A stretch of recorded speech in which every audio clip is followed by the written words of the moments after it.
Uni Eropa kebakaran jenggot minta negara berkembang tak bergantung pada Rusia. Uni Eropa memperingatkan negara-negara berkembang bahwa Rusia menawarkan biji-bijian murah untuk menciptakan ketergantungan baru dengan memperburuk kerentanan ekonomi dan kerawanan pangan global.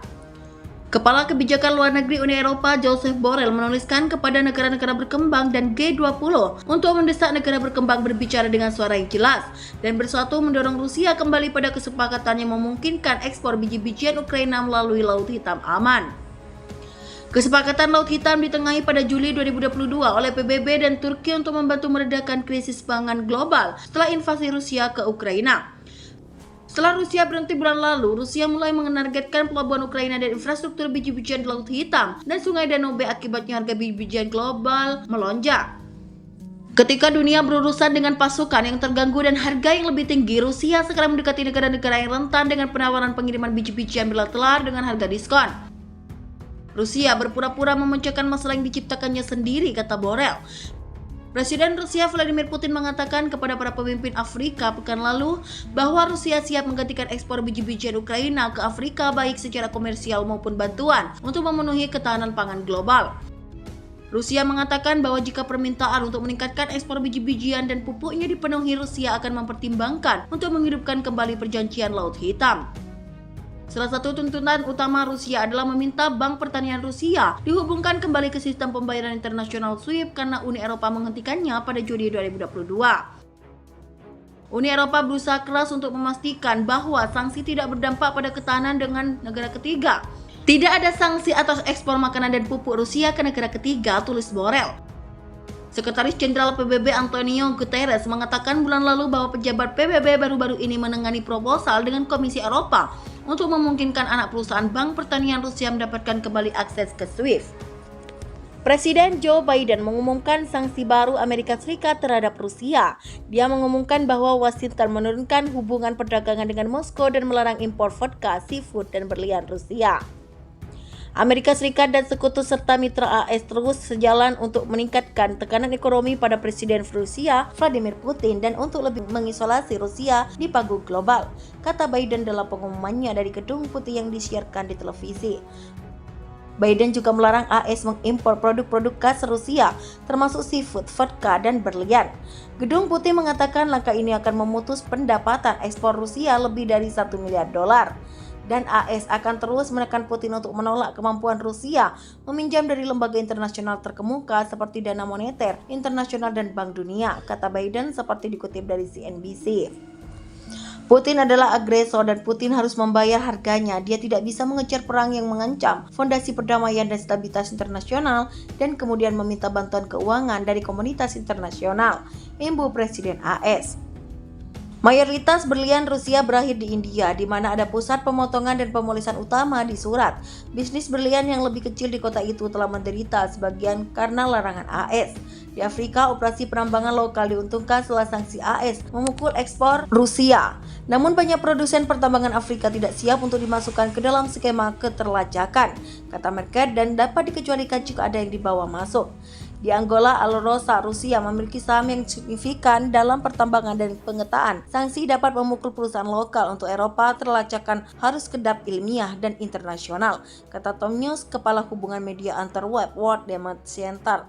Jika tidak, Eropa berisiko kehilangan $40 miliar dalam perdagangan berlian setiap tahun, beralih ke tempat-tempat yang tidak memiliki kerangka kerja untuk menangani pencucian uang dan terorisme. Dia menambahkan bahwa sanksi Inggris tidak akan berdampak pada penjualan berlian Rusia karena Inggris mewakili kurang dari 1% dari perdagangan berlian global.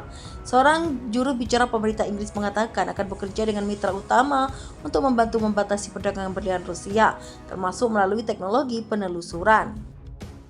Seberapa penting ekspor berlian bagi Rusia? Tercatat perdagangan berlian Rusia bernilai sekitar $4 miliar per tahun, setara 59,3 triliun rupiah, di mana hanya sebagian kecil dari keseluruhan ekspornya.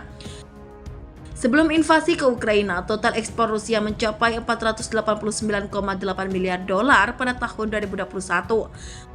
Menurut Bank Sentral, dengan kontribusi minyak dan gas mencapai $240,7 miliar. Namun demikian, Rusia adalah eksportir berlian terbesar di dunia berdasarkan volume yang kemudian baru diikuti oleh negara-negara Afrika. Sebuah perusahaan milik negara bernama Alrosa mendominasi penambangan berlian Rusia dan penambang hampir sepertiga berlian dunia pada tahun 2021. Keuntungan dari Alrosa memang mengalir ke mesin perang Kremlin. Menurut Hans Market, seorang peneliti di layanan informasi perdamaian internasional, tetapi semua itu sama sekali tidak sepenting minyak dan gas.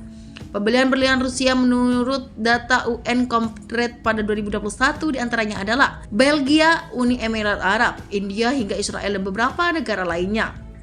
Lantas mengapa G7 ingin melacak berlian Rusia? Dilansir dari BBC, negara-negara barat ingin memotong aliran pendapatan ini sebagai bagian dari upaya untuk menghambat perang Rusia.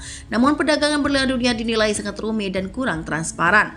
Berlian dapat berpindah tangan 20 hingga 30 kali antara tambang dan pasar, kata Merkel. Biasanya batu permata melewati pusat global utama Antwerpen, Dubai, Mumbai, dan Ramat Gan yang dekat Tel Aviv. Pedagang menilai batu untuk berat, warna, kejelasan, dan potongan dengan pedagang yang berbeda mencari atribut yang berlainan. Mereka kemudian mengambil batu permata yang tersisa, mencampurnya dan menjualnya, dan prosesnya diulang.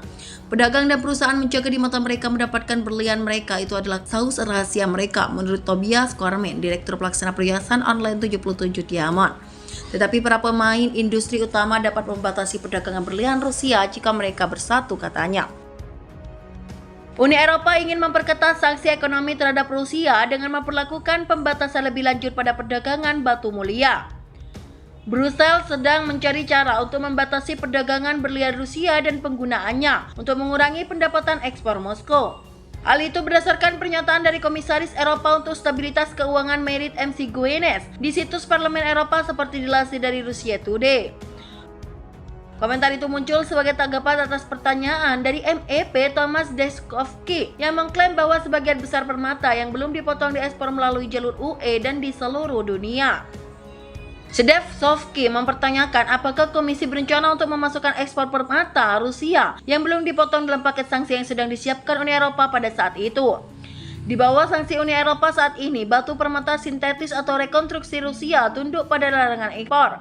Sementara batu permata dan berlian lainnya tidak tunduk pada pembatasan impor kecuali mereka ditetapkan sebagai perhiasan emas.